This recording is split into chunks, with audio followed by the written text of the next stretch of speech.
Next up, Christopher Allen, if you unmute your mic and let us know where you're logging in from. Yep, I go by Chris, by the way.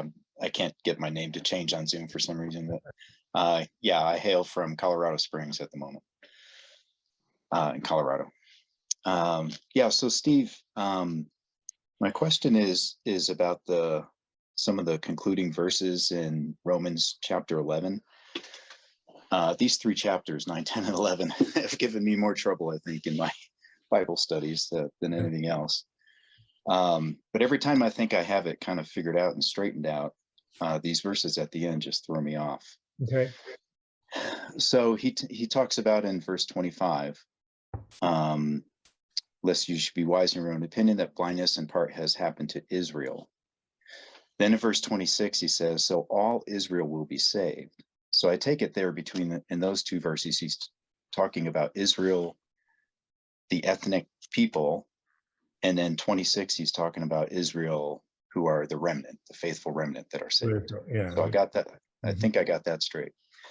But then when you get to verse 28, he says, concerning the gospel, they are enemies for your sake. So do you have to assume then that he's speaking about yet a third population of Israel, which is not all ethnic Israel, but now it's ethnic Israel that are not the elect, or not the, well, not the elect, not the remnant? All the way through Romans 9 through 11, he's been using the word Israel usually to mean the unbelievers in Israel. And he does distinguish them from the elect or the remnant. So when he says in Romans 9:6, they are not all Israel who are of Israel, obviously he's using the same word two different ways. You know, those who are of Israel would be those descended from Israel, the ethnic group, but not all of them are Israel, meaning the remnant to whom the promises apply.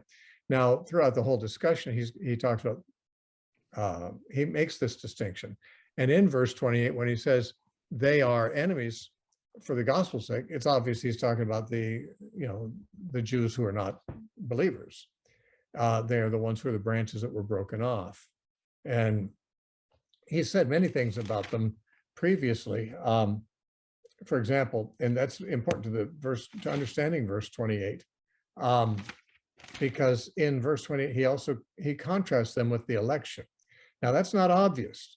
It depends on what translation you're using, but I mean, I can tell you what it says in the Greek, but the translators sometimes insert their own interpretations and restate it. In the Greek, it actually says, concerning the gospel, they are enemies for your sake, but concerning the election, beloved for the fathers. Now, there's the expression they are in the second instance is actually in both cases is not in the Greek. So in the translation, it says they are in both cases. Concerning the gospel, they are enemies. And then concerning election, they are beloved. But actually what he says is the they are not in the Greek. So it says concerning the gospel, enemies for your sake, but concerning the election, beloved for the sake of the fathers. Now, that's not a complete sentence, which is why translators stick in the words they are to make it smooth out. But there are some translations that go so far as to say concerning God's choice, they are beloved, or something like that, which really confuses it. The word the election, now what translation are you looking at, by the way? New King James. Okay, so it says concerning the election. The election are mentioned also, the very same phrase, back in verse 7 of the same chapter, where he says, what then? Israel has not obtained what it seeks, but the election.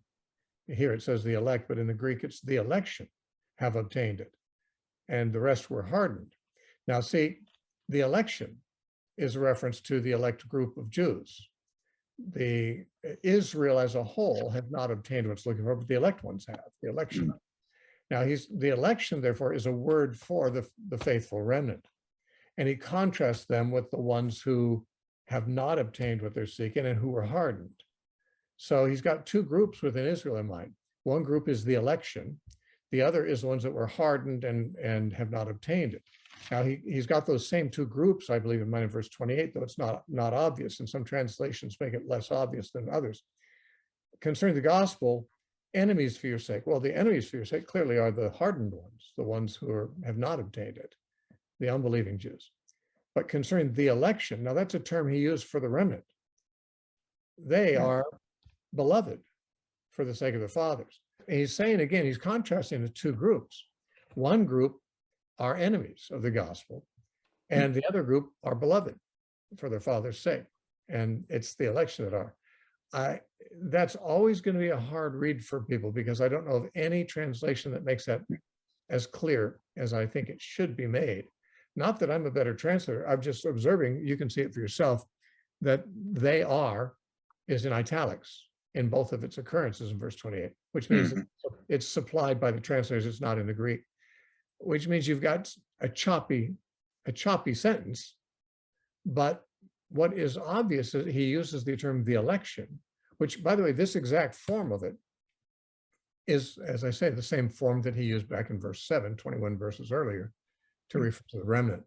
So the election are the ones he says are beloved for the Father's sake. And the rest, the hardened ones who are not the election, are enemies of the gospel. So that's what I'm in there.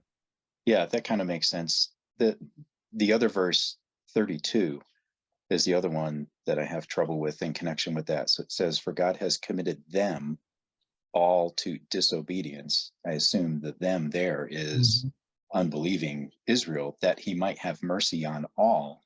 Well, now is that all the disobedient that have been committed to disobedience that he's going to have mercy on? Well, by all, I think he means all the righteous, whether Jews or Gentiles, because the previous verse says, well, if you read verse 30 through 32, for as you were once disobedient to God, and I think he primarily has the Gentile readers in this particular sense in mind.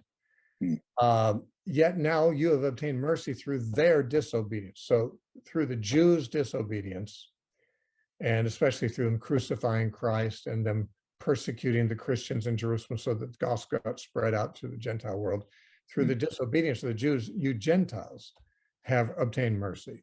Even so, these, meaning the Jews, have now been disobedient, that through the mercy shown to you, they also may obtain mercy.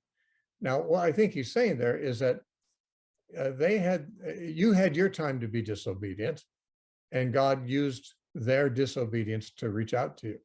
Now they've got their time of being disobedient, and God expects to use us to reach out to them. He's not predicting anything. He's just saying this is how things stand.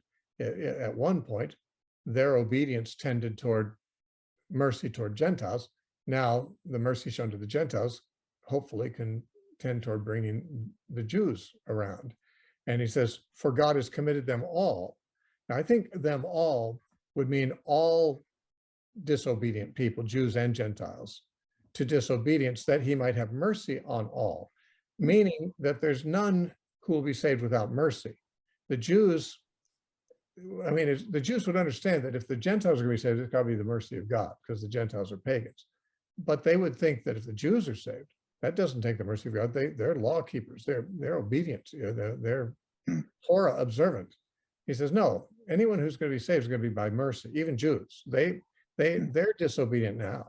They are now in the condition that they used to look at you Gentiles as. Yeah, you were disobedient at one time.